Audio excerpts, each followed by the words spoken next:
Welcome back to another episode of the 706 podcast, the podcast where we debate, argue, and decide which movies are the 706 greatest films of all time. And if you've been keeping with us, we have 705 greatest films ranked. After all this time, we need just one more, and we're here to decide if American Gigolo is that final greatest film of all time. I'm your host, Anthony, and we are, in any order, Tony. Connor. I'm Kirk. My rate is $500. No kissing. Thank you, Kirk, for the information everyone was asking. All right, so it's been a while. I think I was on a cold streak for quite a bit of time until this film came along. For those who haven't seen it, American Gigolo is a film from 1980, directed and written by Paul Schrader, in which Richard Gere plays a sort of gigolo who, in the midst of things, is kind of accused of a murder. And the film kind of follows from there in a kind of stylized version, a kind of a hit for its time. And I think what's kind of interesting about this movie is, and I could be wrong, but I think this is one of those few times where the host is showing a movie that three other people in the podcast haven't actually seen before. Do I have that right?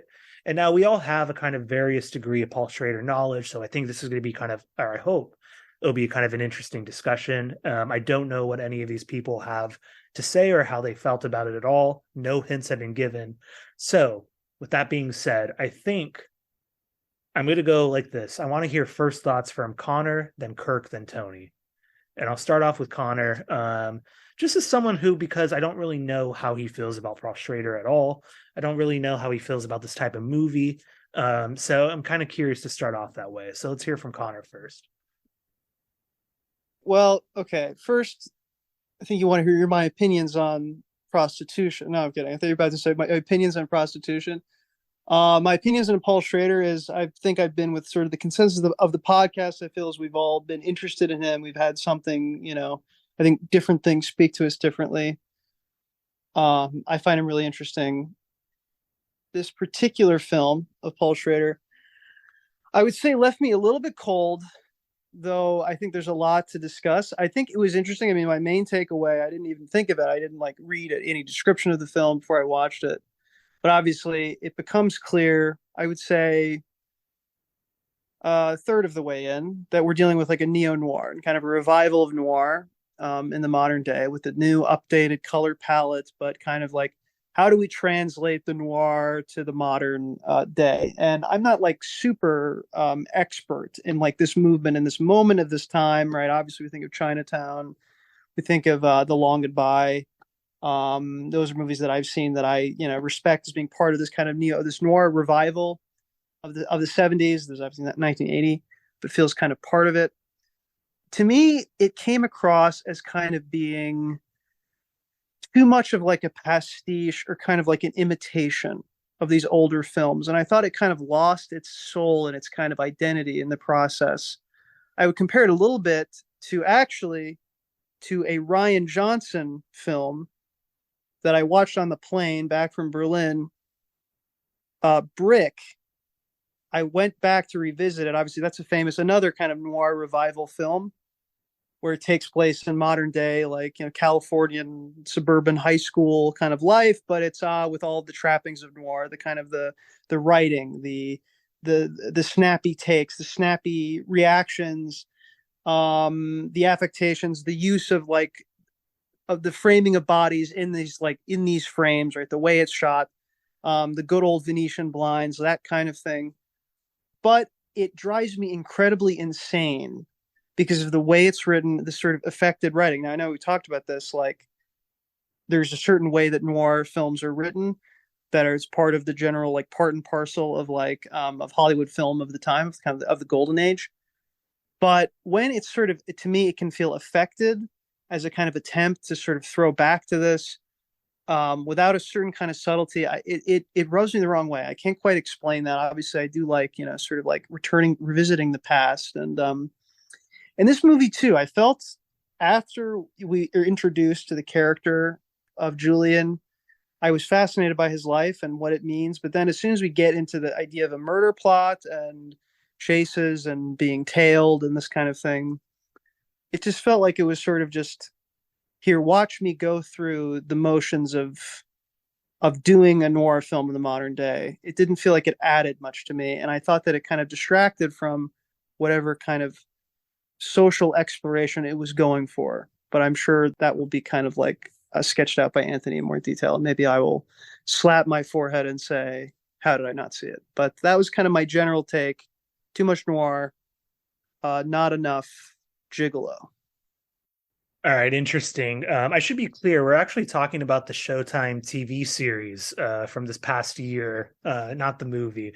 But okay, so there's something interesting. I think cold is like a word that we throw out a lot with some of these films in the last couple episodes, or maybe a few episodes before that. It's kind of an interesting term, but it's one I feel like it's thrown with Paul Schrader movies a lot. And I'd be curious, maybe as we go forward, if there are any Paul Schrader movies that don't leave people feeling cold or don't have a kind of coldness about it. Because if I remember right, I think some of us said that about Mishima as well. But anyway, I'll move to Kirk, and Kirk picked this film because he was kind of interested in, I suppose, last episode. But I'm curious what Kirk has to say. What did you think? Did you enjoy seeing LA at this time? What were your opinions on the movie? Did the movie have too much noir and not enough gigolo as well? What do you have to say, Kirk? Yeah, no, I mean, we saw more of like LA County than LA, right? Westwood, Culver City, probably Brentwood, but kind of the Hills area. Certainly not like Chino Hills or El Monte or anything, but I thought it was visually engaging. It really drew me in. Richard Gere has a certain eloquence and kind of an understated grace that I think really played well in this film. Kind of almost a measure of femininity that really allowed for the nuances of his character to be conveyed in a refreshing way. I think the one thing that will stick with me from this film is kind of the salience of the inversion of the gender norms, which I think is needed more in film, even some 43 years later. I think we too often we see the men, yearning for physical gratification, sexual gratification. We see women often they hold the power, they convey that power in whichever way they choose. And to me, I thought it was really, really interesting, especially with I forget her first name, Michelle, maybe Stratton, the senator's wife. That's kind of the focal point of the film, and I think the noir elements that do pop up that are very, very apparent in the last third of the film, I guess they're there to serve as some test or crucible by which this relationship is calcified and true love is found. I think they could have done it in a subtler way. I think that Paul Schrader, I don't think he was just merely going for like trying to build tension with this whole framing device that he used, as in Julian being framed for murder. I think he was also trying to investigate or interrogate the kind of, I don't know how you would accurately describe somebody who's a male sex worker that works for kind of the upper class, the social elites, maybe somebody who is like the senator says, a hanger on, somebody who makes surface level connections and thereby exists kind of on that surface level of society. And then when things get difficult, you really start to understand, their vulnerability, right?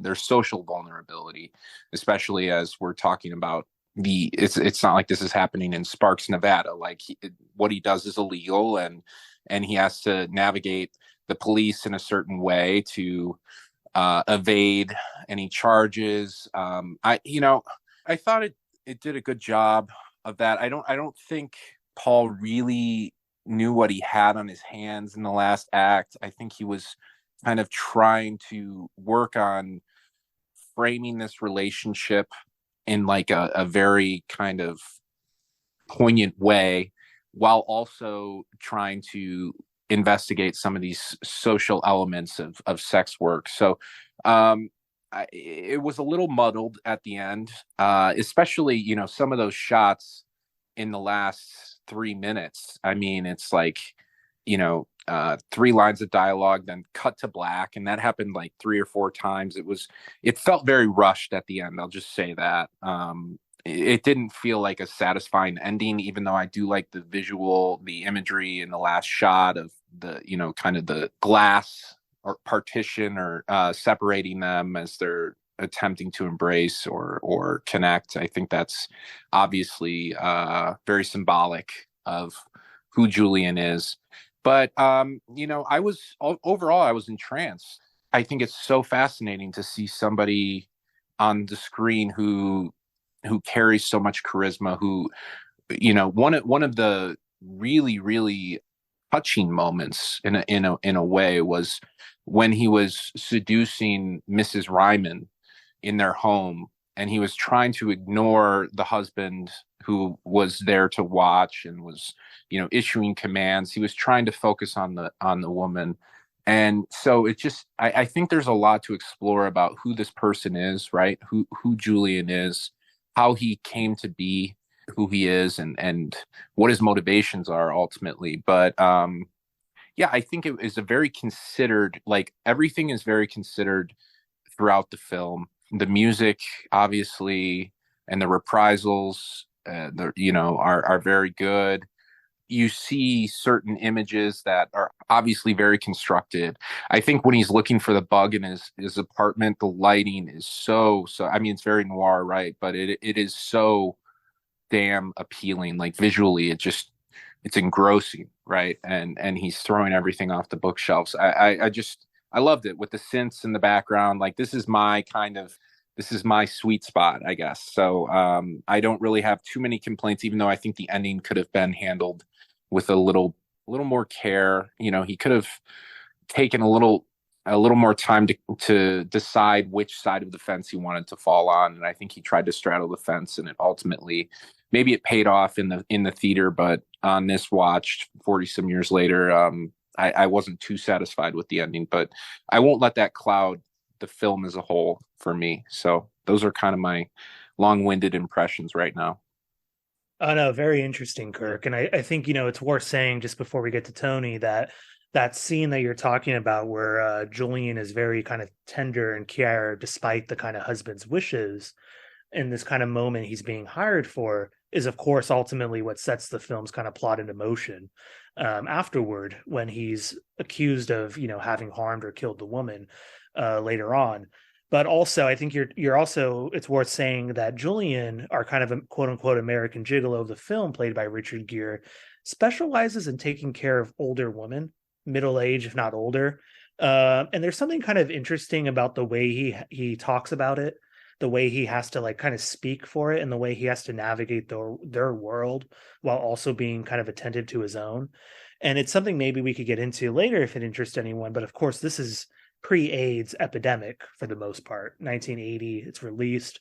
So there's something also kind of hanging in the background of this movie if we look at it in hindsight. But anyway, I don't want to ruin anything else or ruin, you know, Tony's thunder. But Tony, as someone who's probably the most or the biggest Paul Schrader fan maybe among us, you know, you talk about Taxi Driver every day. You called Mishima the only film worth watching. What do you have to say about American Gigolo? How does it hold up for you? Anthony, I'm gonna have to correct you. I called Mishima the only film. No, so it's interesting what you said earlier, actually. I made a note of it, and you talked about Schrader's movies leaving you cold, or this feeling of kind of coldness that people struggle with, or at least some of us struggle with.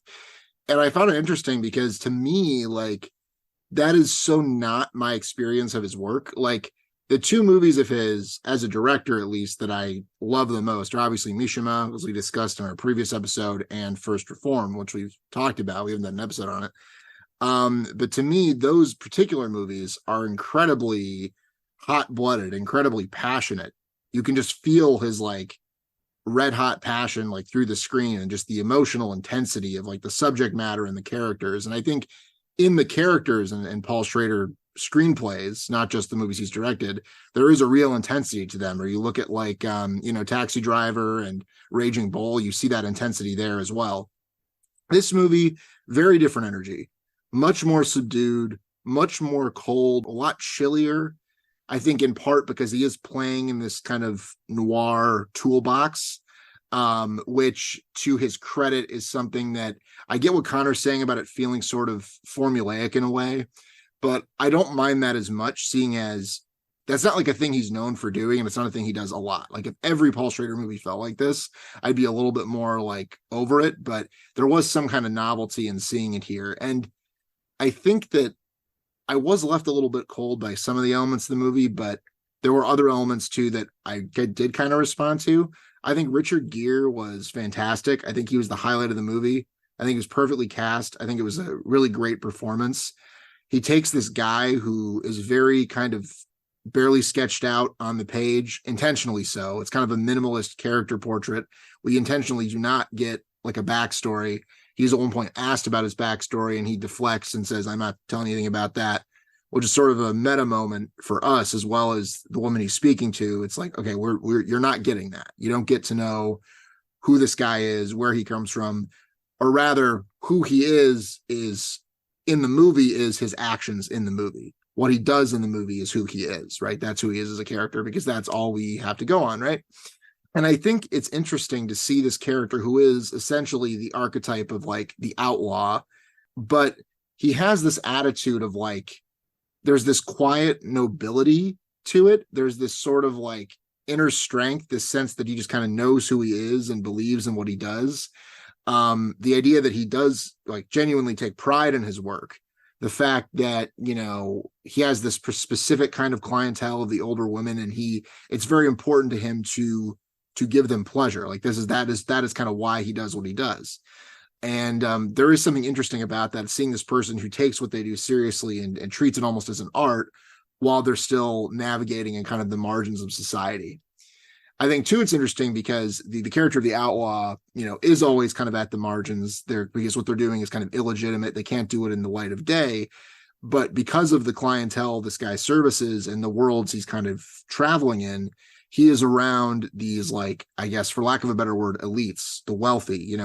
He is in these spheres where he's interacting with a U.S. senator, for example, and rich and powerful people are in his orbit all the time. However, because of who he is and what he does, he is not part of that. He is like insulated from that. So he gets to kind of travel in these worlds, but he can never fully be a part of them. He's always going to be kind of at a remove, even if he's in a tuxedo at like some banquet that's $1,000 a plate, right? So there's like a kind of a loneliness to this character, which is very much a Schrader staple, but there's also a sense that it's like kind of a self-imposed loneliness, and that he doesn't want to let people close to him. He would rather be sort of almost this ghost kind of floating through these people's lives without actually touching them emotionally. I mean, he even says early in the movie, he doesn't like to see the same client too frequently because he doesn't want them to develop, an emotional attachment. So I thought he was really the kind of the highlight of the movie, his character and the way he kind of carries himself and the performance. I like that. As far as the actual kind of noir plot and the whole kind of murder angle, I mean, I definitely thought of like The Long Goodbye when I was watching this, and definitely the sense of like, it almost feels kind of immaterial. It's more about the mood. It's more about the atmosphere rather than who actually, murdered this woman. But I think that the plot itself, I was never that invested in it. And I was never that invested in the end of the movie. Seems to hinge on the relationship between, like Kirk, I forgot her name, the wife of the senator, and Richard Gere. At the end of the movie, they have this kind of moment of reconciliation, and it's supposed to be this kind of cathartic, triumphant moment, or like a redemptive moment, I should say. But I just didn't really feel that invested in that relationship. And for what it's worth, I think this is a problem in numerous Paul Schrader movies. This felt very similar to a relationship in like The Card Counter, for example, which actually the last shot of The Card Counter completely rips off his own movie. He just reused the ending pretty much. But The Card Counter, First Reformed, some of his other movies have these female characters that are there as like an off ramp or as a potential for the kind of withdrawn male protagonist to, come into himself or to, become a real man or embrace the light, embrace love, and all these things and so forth. And it's one aspect of his scripts I often don't really respond to, not because I hate love, but because I don't know, it always feels a little half baked to me. And this movie was kind of no exception. So I think it did feel kind of chilly. I like some of the ideas in it. I think also this is like, I think his third movie. I looked it up before we started. And I think that like, I haven't seen Blue Collar, but I have seen Hardcore, which is the one he did before this. And I think that you can see an evolution over that movie in terms of his confidence, in terms of his willingness to do kind of ambitious camera and lighting setups, like that scene Kirk talked about with where he's tearing his apartment apart looking for something that was planted there potentially. And you have this nice oneer that's like following him horizontally as he's going through the room, tearing everything up. It's got this nice blue lighting. It's just very nice. And there's a few little moments like that are like nice. And then there's moments that I think were kind of effective, but I almost wondered if they were that way because they were supposed to be. Like there's numerous conversations in this movie where there's a distinct lack of any kind of like background noise, like ambient background noise, not just a musical score, but like there's a scene in a restaurant, for example, and you don't hear anyone else talking in the restaurant. And it's kind of an interesting effect. It's like very striking. It gives it kind of this surreal atmosphere. But then there are scenes in the movie that have an abundance of background noise. And it kind of creates this weird effect where you almost wonder like, okay, was this an intentional thing or did he just not, is this just, it almost makes you wonder if it was like incompetent versus intentional. And I always say, death of the author, doesn't really matter, but it's an odd effect when some scenes are played in that way and some scenes are not. And it made me kind of like it less. So I think there's moments of very strong direction from Schrader here. There's things I like about the script and the general presentation of the film. I think it left me a little bit cold, but I could see myself, depending on where a conversation goes, I could see myself warming up to it a little bit. All right, there's a lot of interesting things you've said, Tony. I got to say is if you ever rewatch this movie, go in there knowing that certain scenes have the kind of ambiance turned down. Certain scenes have the ambience turned up. And think about how they line up. There's something very fascinating takes around this online and in certain circles. There's a lot of things you said. I'm not going to be able to remember it all, or I'm probably going to forget something and kick myself later. I think a couple things worth noting. You're right. This is Paul Schrader's third directed movie. Of course, he had written a bunch before this, including The Yakuza, Taxi Driver. And I think, there's something to be said that is there anyone else in film who's more famous or better at writing the kind of lonely man, the lonely male sort of angle? And I mean loneliness in all its different shades. There's a sort of scene in Taxi Driver, the kind of famous politician scene in which Travis Bickle almost kind of assassinates someone for the notoriety, or depending on your interpretation, to be a hero, whatever you want to claim. That scene has no room in American Gigolo. In American Gigolo, Richard Gere's Julian is kind of hanging around these politicians, hanging around fundraisers.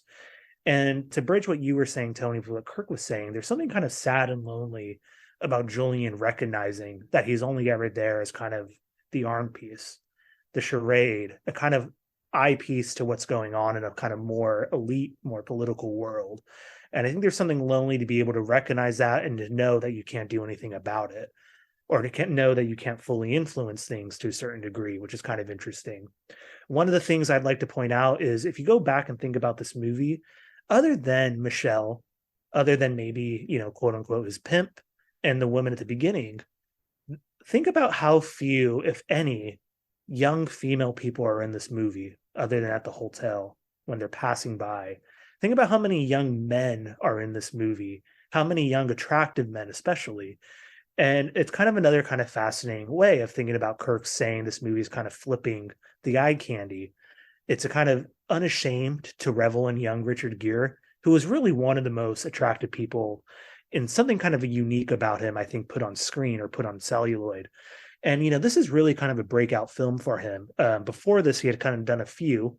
Most famously, in retrospect, is probably Days of Heaven, which is 2 years before this. And he had done Looking for Mr. Goodbar, which is kind of a cult classic for Diane Keaton fans. But this is really the kind of movie that blows him up. And I got to say, just, I haven't done too much homework in going into this, but one of the reasons I watched this movie in the first place was years ago, I had read the book Less Than Zero, and the author talked about American Gigolo being a huge influence on it. And for anyone who knows that book, there's, of course, a character named Julian who eventually falls into male prostitution, male sex work, not by choice, but it's an ode to this film. And so going into it, I was expecting a much more kind of Taxi Driver, a much more kind of violent movie. And what I got was something totally reverse of what I was thinking about. Something kind of willingness to be cold, a kind of 80s synth at times. The Blondie Call Me scene is so stuck in my head, in which that song is blaring down. I remember the camera showing me Richard Gere digging through his closet, picking out Armani suits. I remember these kind of cool stylizations. And then afterwards, it had been some years since I've seen it until this podcast. And I realized we never actually even see the murder. We never actually see what happens, and we quickly bypass it. And now, my first reading of this film, if we want to have a grand reading, just because it's kind of fun to throw them out there, was to kind of take the movie on face value and watch it from start to finish as kind of a tale of an innocent kind of sex worker who's kind of falsely accused, partly by his trade, partly by his status in class, his status in society, whatever you want to think about it. There's also a much more fun angle, too, if you want to take it, of saying, what if Julian is the murderer? What if he did kill her? We never know. We never see it. There's all sorts of inconsistent information from start to finish throughout the film. And it's another kind of interesting angle to take with the movie. How are we supposed to treat this character differently? How are we supposed to treat this character with that information or without it is another kind of fascinating way to take it.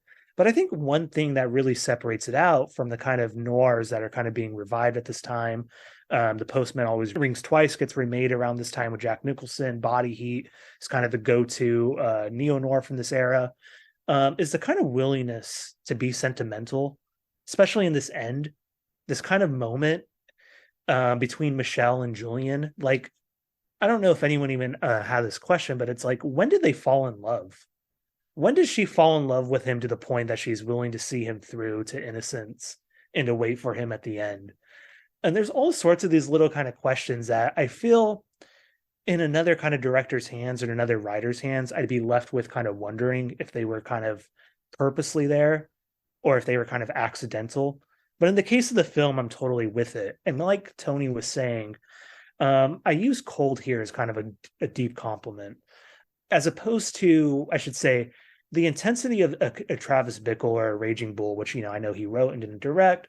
I never felt like that was kind of warm-blooded for me. I always felt kind of repulsed by it and kind of distanced from it, which maybe may make a difference in explaining myself. But in this movie, I find the kind of coldness a real cool aesthetic and a stylization choice that I have a lot of fun with. But anyway, I don't want to take up all the time. I know we're kind of moving on, and I know people probably have things to say.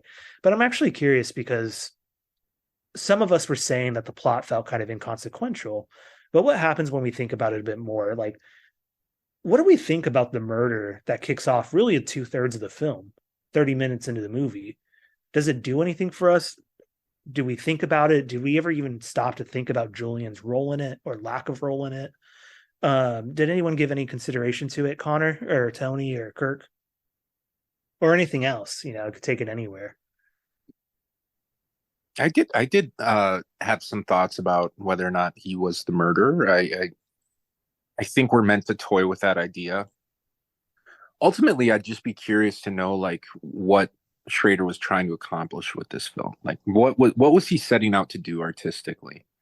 And I'm not really sure that I know. And so that's, like, you're right. We don't see the relationship really develop. I mean, we see her eagerness, right?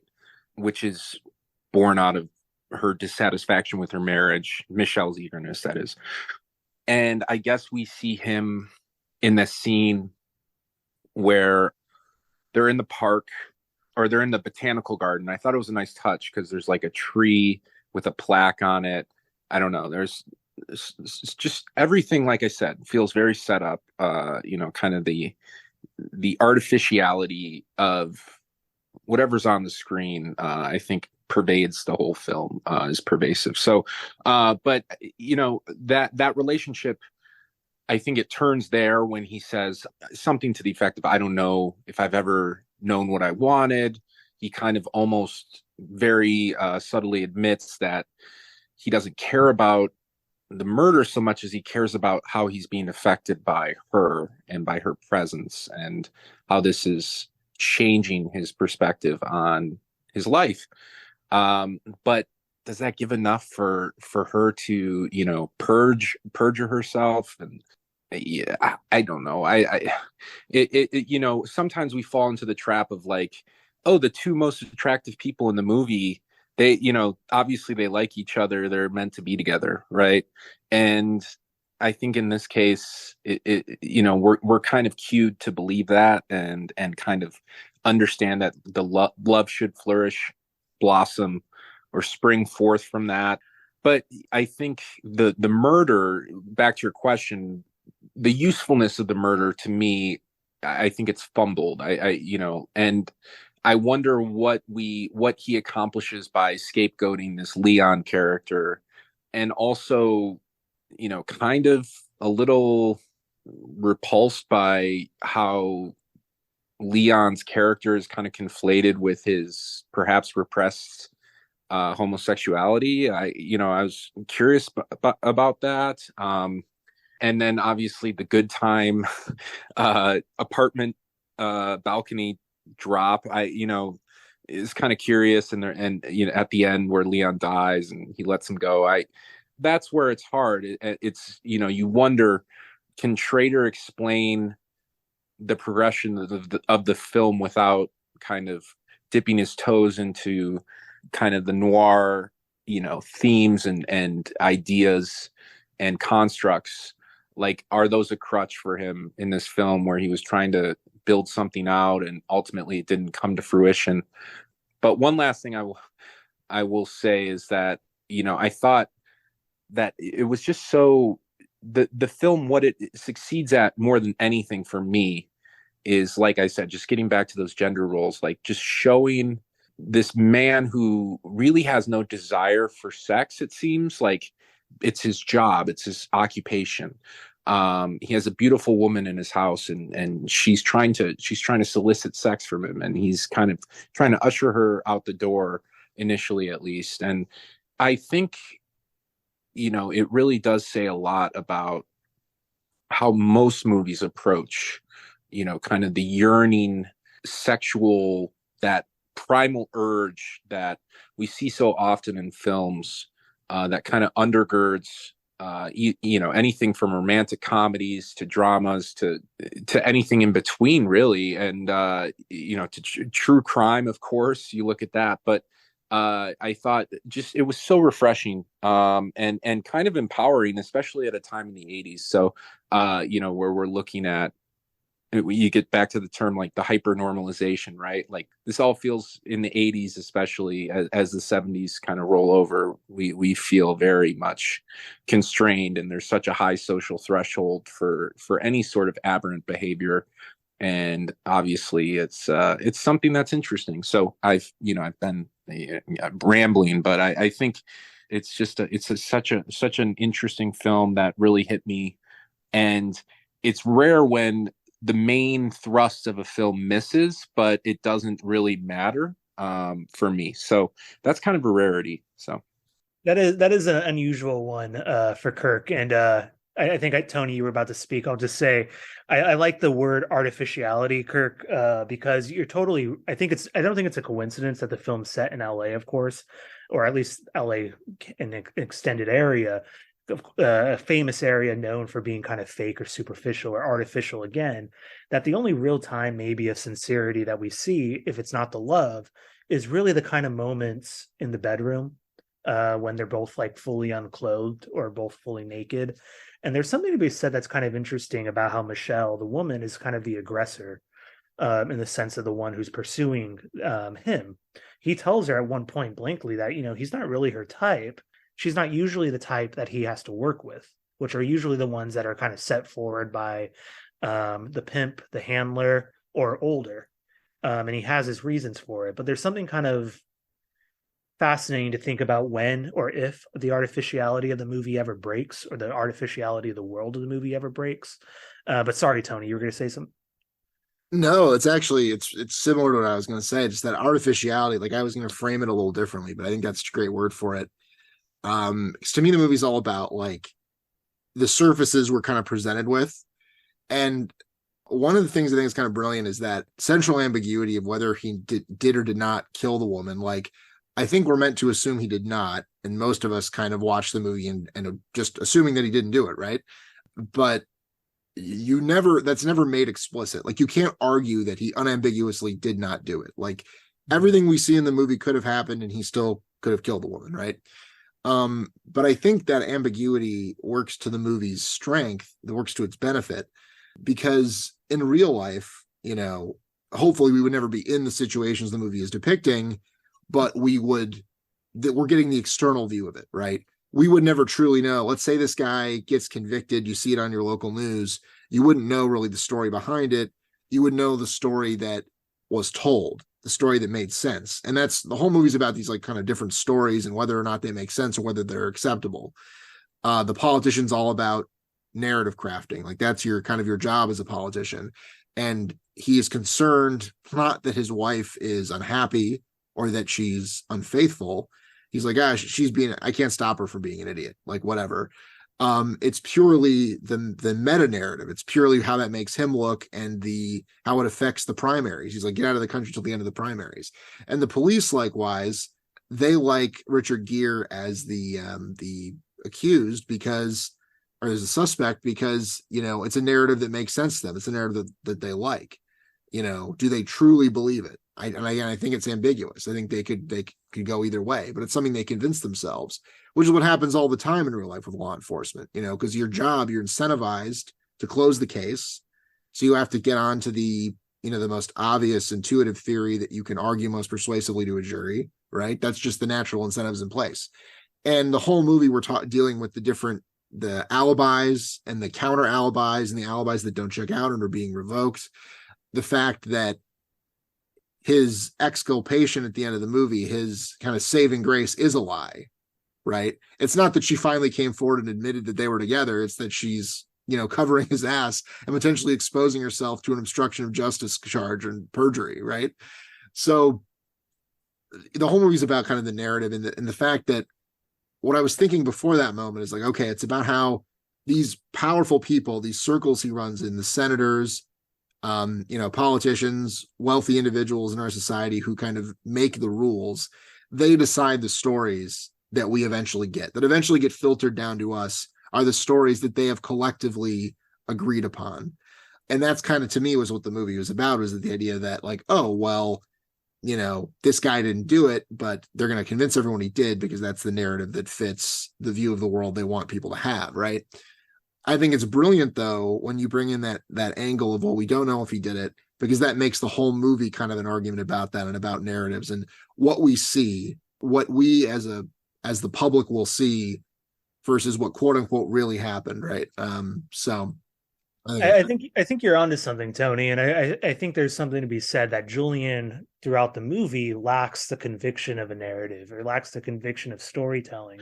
Every time he tries to explain something, it goes wrong, or it's misbelieved, or it's considered a lie, or it's taken to the other end and made to make his life worse.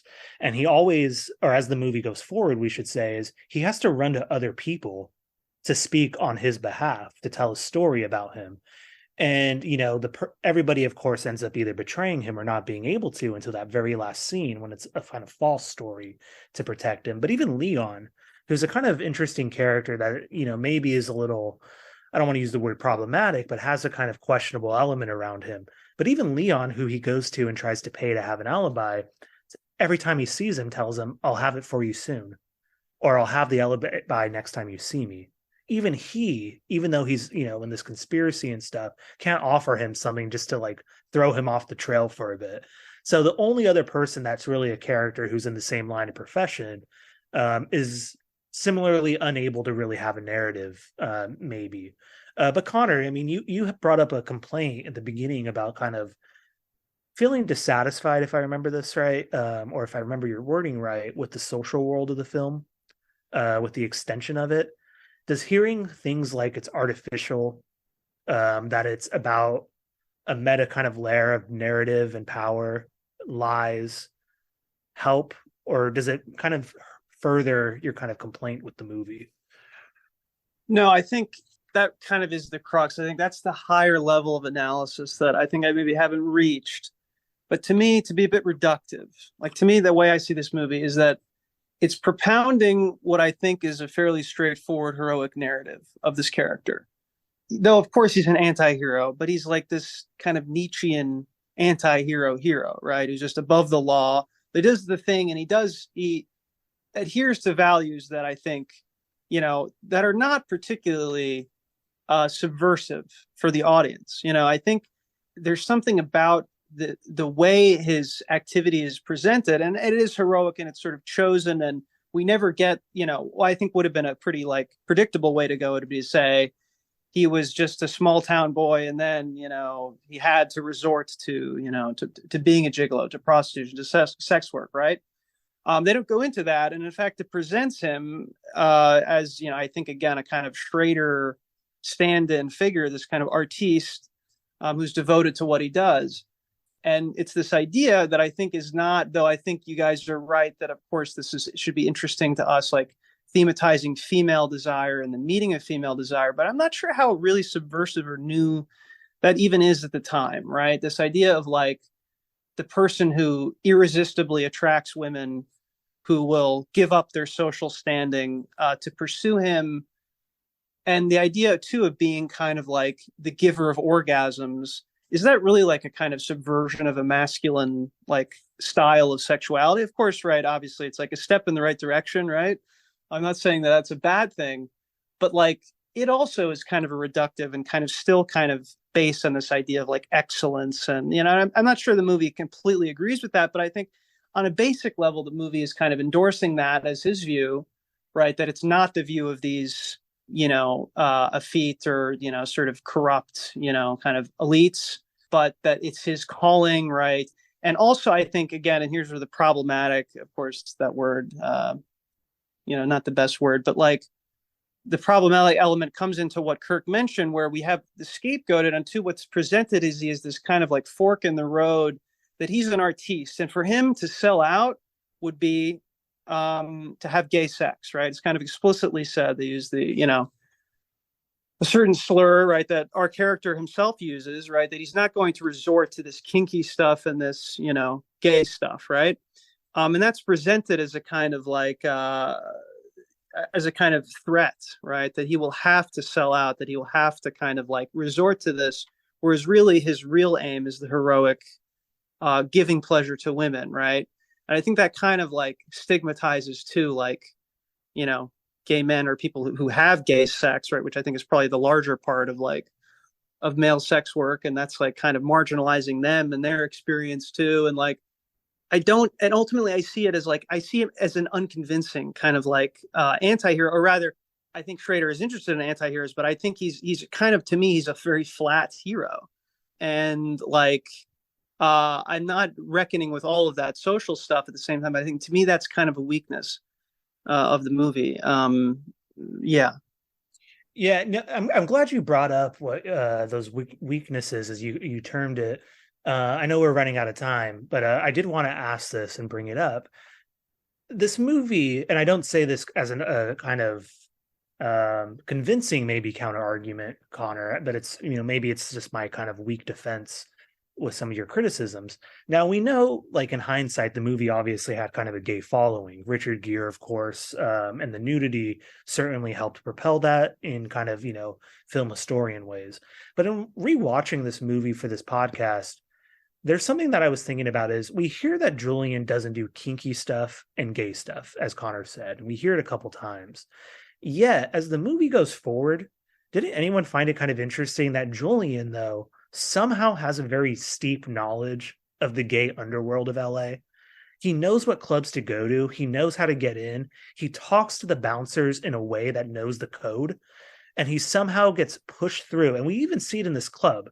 There were no young women in this club, which wouldn't, change it. These are only men in kind of gay coded for this time outfits. And Julian's able to talk and work his way through. He's not seen as an outsider. He's not all of a sudden everyone's running up to him to hit on him. He's just a kind of familiar face. And I found that kind of an interesting tangent is like, did Julian ever do this? Is there kind of a bisexual gay subtext to him too? I think so, or at least to some extent. Maybe it's kind of an unconvincing because the movie doesn't take it there, certainly. But I think there's a kind of question about it at points. And it goes back to even the kinky stuff, which is he's doing this stuff to fill in for other men's desires, which is where the movie goes wrong, or at least where the plot of his life goes wrong, which is he takes a job that he normally wouldn't do for Leon. It's a setup, or supposedly a setup, we learn.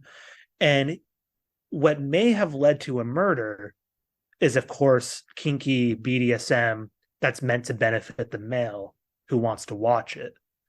The guy, the kind of dude in Palm Springs, which is just a kind of last thought. But anyway, feel free to respond. Otherwise, we could also move to the voting in just a second if anyone has any last minute things, or they could just throw it in with their vote. I wanted to respond to what Connor said. I think you're right, Connor, about kind of the fact that Richard Gere, aside from however you feel about sex work, doesn't really do anything that's morally ambiguous during this film. And therefore, it's harder for me to perceive him as somebody who is capable of this murder. And I think you really have to make your own inferences to get there. He only treats people with respect. He's very honest. I guess he does kill Leon, but it's very hot blood. It's not like cold blooded at all. It seems in the heat of the moment and an accident. I will say, Connor, the one reason I found it refreshing is because of how soft spoken, how very suave is a word. Kind of, I find him to be inviting and warm, and that contrasts pretty starkly with some of the famous leads we have in the 70s, right? I think that's an interesting contrast. So maybe that's just as a result of casting, but it did feel fresh to me in that way.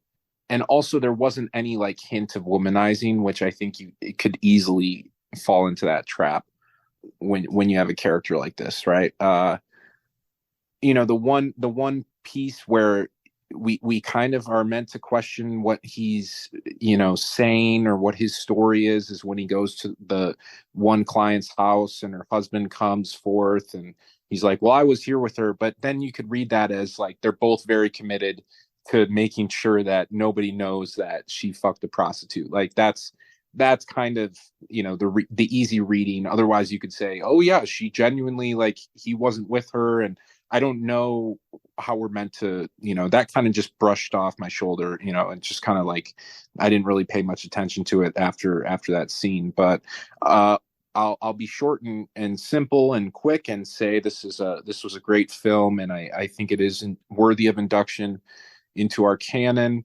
I know this episode won't get any run in China. Richard Gere, I applaud you for sticking to your morals. Tibet needs to be free. All right. Sorry, Xi Jinping. YouTube's banned in China anyways, so we're fine. All right, thanks, Kirk. I think you're totally right too, with Richard Gere being kind of the Robert Redford school of handsome Hollywood. He's not the Jack Nicholson or even De Niro of this era.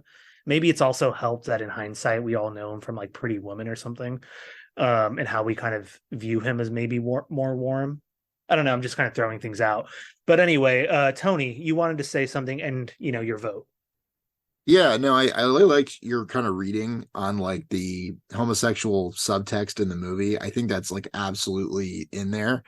And I think in a way, and I don't think Connor's wrong to say that those elements of the film are problematic, but I think that reading kind of contextualizes it a little bit in a way where it's homosexuality to him, or being homosexual, doing that stuff, would be the ultimate defeat. It's the thing he can't face or acknowledge about himself. He's in like deep denial about it, which you can even see in his like kind of ambivalence about sex. He doesn't seem like horny. He doesn't seem excited about, it's like he's doing a job. It's like he's disconnected that entire part of himself, and is compartmentalizing essentially. Anyway, I think that's an interesting way to read the movie. And not that necessarily means it's okay, all the other stuff, but I don't know. I was just thinking that as you were speaking. So I think one of the things I really like about Paul Schrader as a writer and as a filmmaker is that I don't think he goes in thinking like, I'm going to make a movie making this point or making this particular argument. I'm going to make a movie to explore kind of a question or explore a mood or an idea that I just can't get out of my head, and I'll take it where it goes. Right. And I think that makes him a little inconsistent, but sometimes it goes somewhere really remarkable. I think this movie's somewhere in the middle. I think it does feel kind of open-ended and vague in a way that I am myself ambivalent about, but I think that also inside that kind of nebulous cloud of ideas, there's a lot of great little tangents and kind of nodes that make the movie really fun to engage with. And I think it has a very strong sense of identity and mood as well. So I'm going to give it a yes. I thought Tony was going to pull the old Kirk and reverse himself for a second, but yeah, no, interesting. And just as a last thought, not to hammer this home, but like again, this is like a pre-AIDS kind of world in which you're still able to. I mean, not that STDs obviously didn't exist before that, but the idea that you could hide a kind of homosexuality or bisexualness in a different way without the worry of that stigma over you, I think certainly plays into it. But anyways, so Connor, your vote will be largely symbolic, sadly. But last thoughts, last ideas on American Gigolo. Sorry, I think my opinion is substantially the same. I mean, I realize there's just a level that I'm not reaching.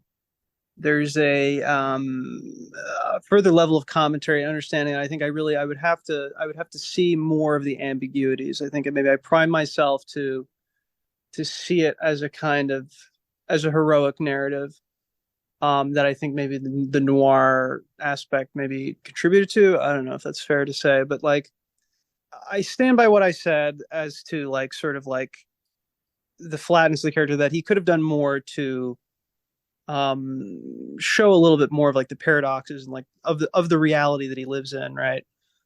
There could have been more kind of character study and kind of social commentary along the way, but I can't fall. Obviously it's a well-made movie, and the lighting is great, soundtrack A+. I'm gonna give it neither a hard no nor a soft no. I'm not going that easy on you. It's going to be a semi-firm no from me. I almost thought you were gonna say yes, and I was gonna say that's straight from my book. Yeah, very good. No, I was going to chime in real quick about the music. I forgot to say that the score is by Giorgio Moroder, who is apparently the father of disco. So, fun fact for you. That adds a whole new layer to everything we've just been saying, but we'll have to save that for the Patreon supporters on the After 706 podcast. Anyway, moving on to the fan favorite section, as always, in which these three nominate a film, and I will pick the film that we'll watch next week. As always, the same rules in place.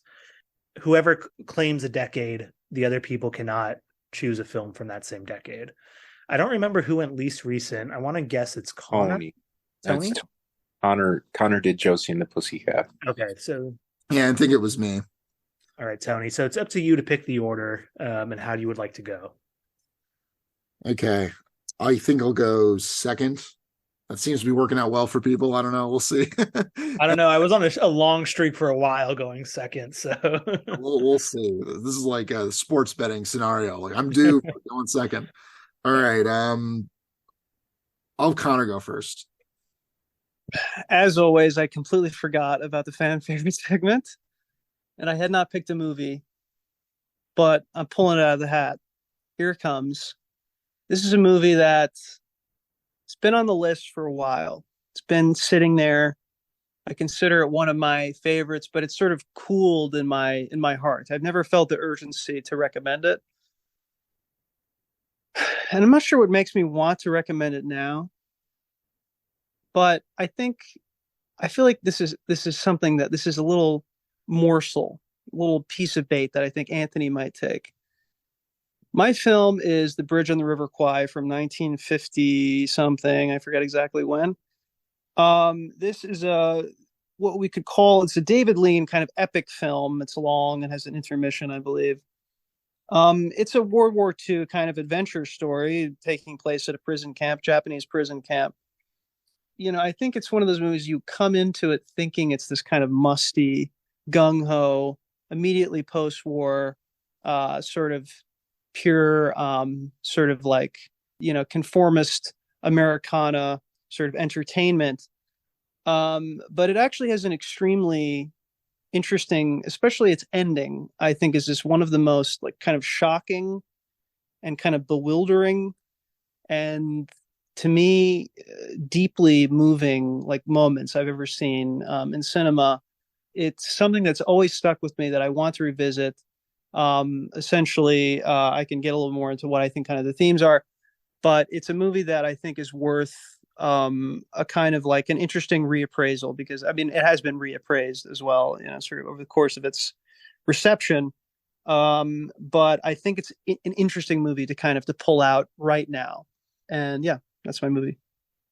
That's interesting. And the only films I watch from Connor are long and with intermissions. So good choice. But let's see. Tony, the 1950s are up or claimed. Okay, Your turn. so my movie's actually 9 hours long. It's show no, okay, we're not doing that one. No, the Connor's not messing around. It was quite a pitch for Bridge, which I have not seen. So that's exciting. But yeah, I'm going back and forth here. I think I'm going to do a repeat here. All About Lily Shushu, 2001. My favorite movie I watched last year. This is like a coming of age story from Japan about these kids and their relationship to this pop star as communicated through like online kind of messages and chat rooms and stuff. It's a movie that tries to kind of cinematically depict like the early internet in its really interesting way, in a way that sounds like it should be like bad and like annoying, but I think really kind of works. I mean, that I guess your mileage may vary.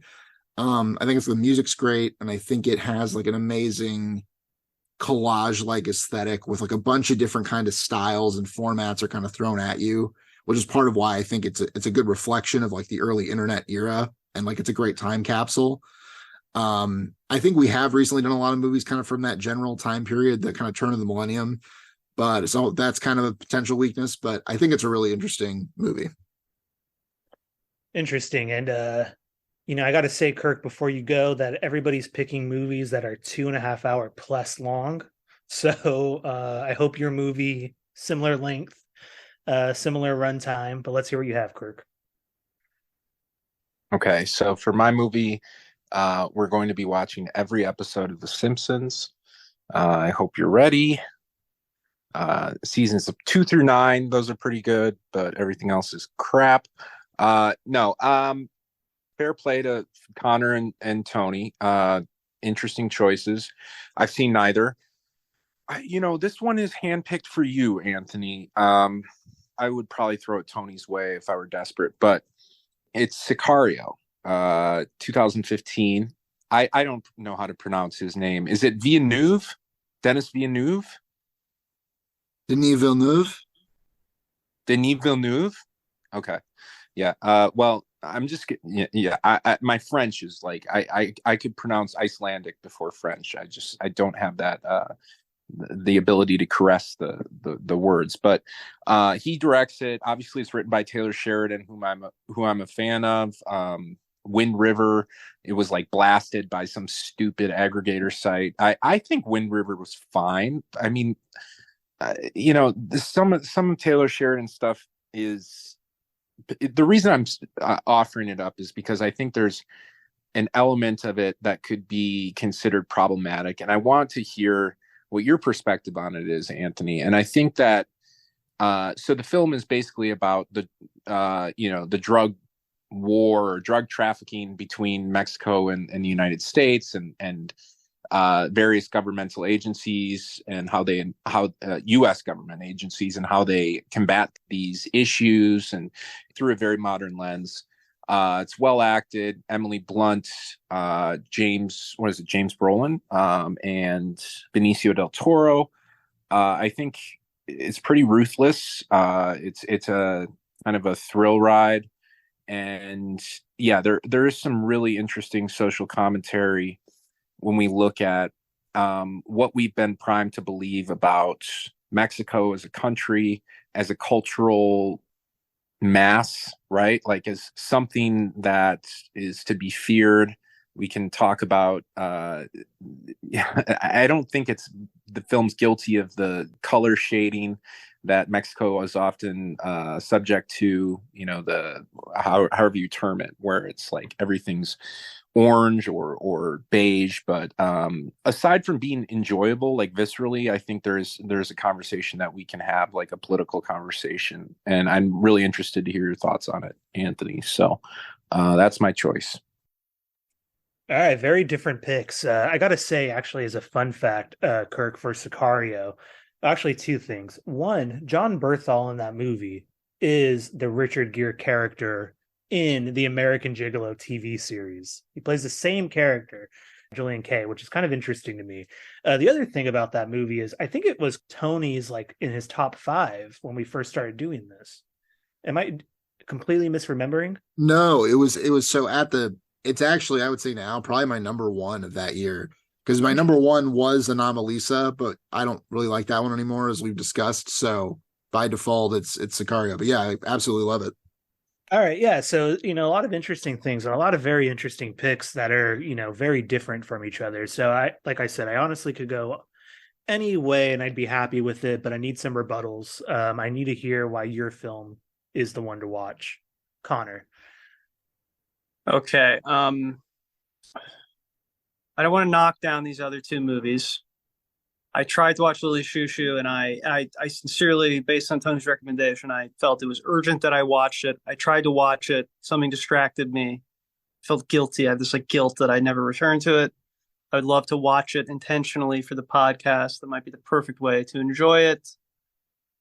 Sicario, I did watch when I was working out, and I couldn't hear the dialogue, so I turned the subtitles on, and I was just distracted the whole time. Anyway, I did not give it a proper watch, despite the fact that it was a very well regarded movie, and there was a lot of conversation and excitement around it at the time that it came out, and maybe it's kind of the classic of the director's like oeuvre, right? And it was influential, and I think kind of felt like something exciting and new at the time.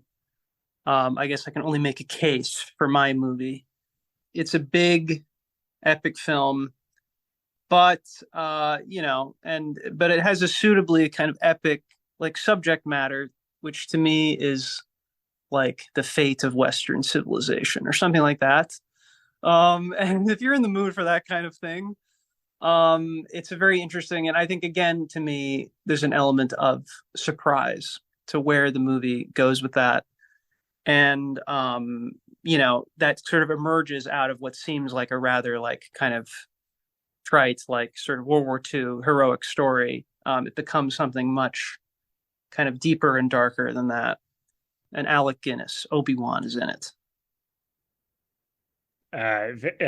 Very good argument, very persuasive.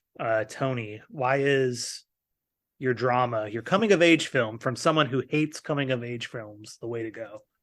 Yeah, so this is a total win-win for me. I think Connor's really selling Bridge Over the River Kwai, which I've never seen. And as I said, I really do love Sicario, so these are all great options.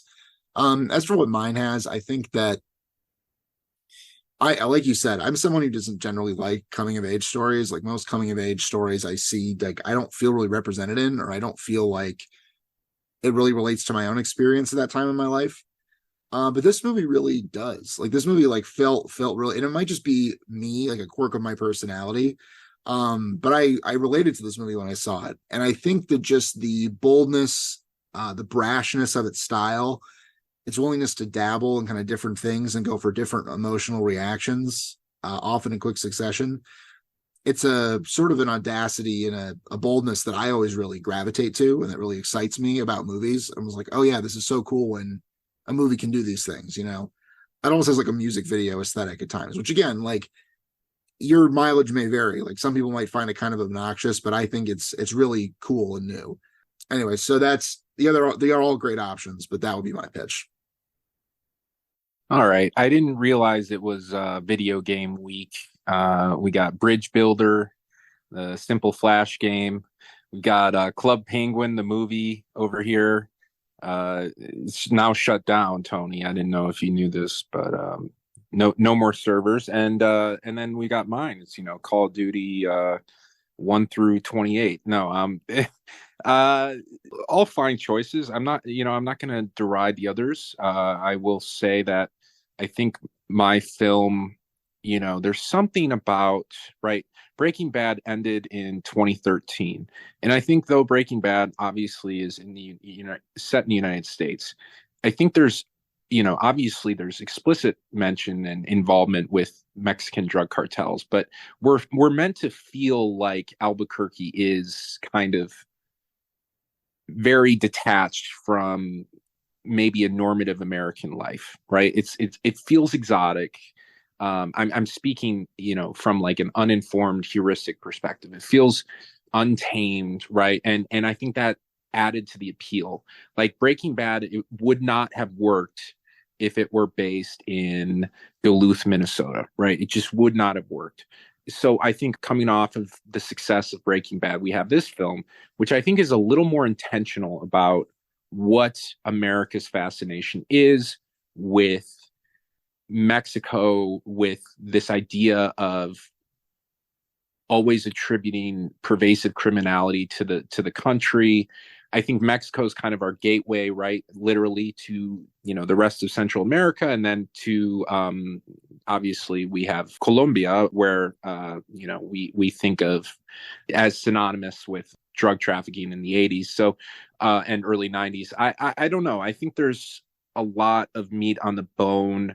And I think it's not often that a film that is so geared towards a certain feeling, a certain kind of, it's a very live wire, but there's also a lot of nuance to it. And there's a lot of political meat and substance that is just waiting to be dissected. So I would love to talk about it. I'd love to hear your thoughts. I know I'm repeating myself at this point, but any of these choices seem fine.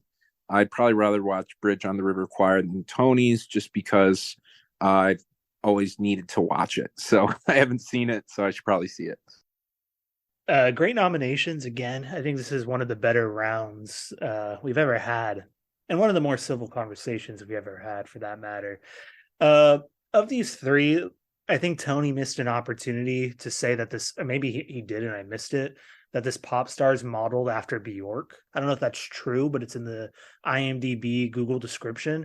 And as someone who loves Bjork and went to the Bjork exhibit at the MoMA when it opened, first in line, that would have been a great way to sell this film. So I'm kind of interested in this coming of age film that comes from, as I said, a guy who normally doesn't like this type of genre. There's something kind of interesting, and there's something interesting about going back to kind of a foreign language film, and especially a movie I've never heard of or never seen, although I know Tony nominated before. I have not seen Connor's film, Bridge of River Kwai. It's a huge gap. I'm very tempted, very interested in the movie. I know it's kind of like something to watch. And like I said, I'm just very tempted. I can't put it better than that. Kirk's film is interesting to me. I'm not the biggest Taylor Sheridan fan. I know Kirk has been trying to get me to watch Yellowstone forever. I know he's texted me about it. I haven't watched Tulsa King yet either, so I don't know his full universe. But I didn't like Hell or High Water. And I remember when Sicario came out, I love Benicio del Toro. But I remember something about the film not hitting me right. And I don't remember what that is. I don't remember it at all. And so I think what I'm going to do is I'm going to say I want to go with Kirk's film, mainly because I'm also kind of interested in going back. And I know Connor's film probably would handle this a little. I want a kind of more faster paced action movie just because I feel like it's been a while. I guess we did Looper, so maybe I actually am completely off, but like a kind of non-sci-fi action movie, I guess. I think will be kind of a fun watch. And I'm hoping there's this controversy, that there's this depth that Kirk and Tony see, and I could get it this time. So that would be a fun watch. I'm looking forward to it. So we'll go with Sicario, the sequel. Bring your atlases. We're going to be discussing the geography of the Rio Grande Valley, and we're going to have some fun. But thank you, Anthony, for the choice, and take us away. I'll have what she's having.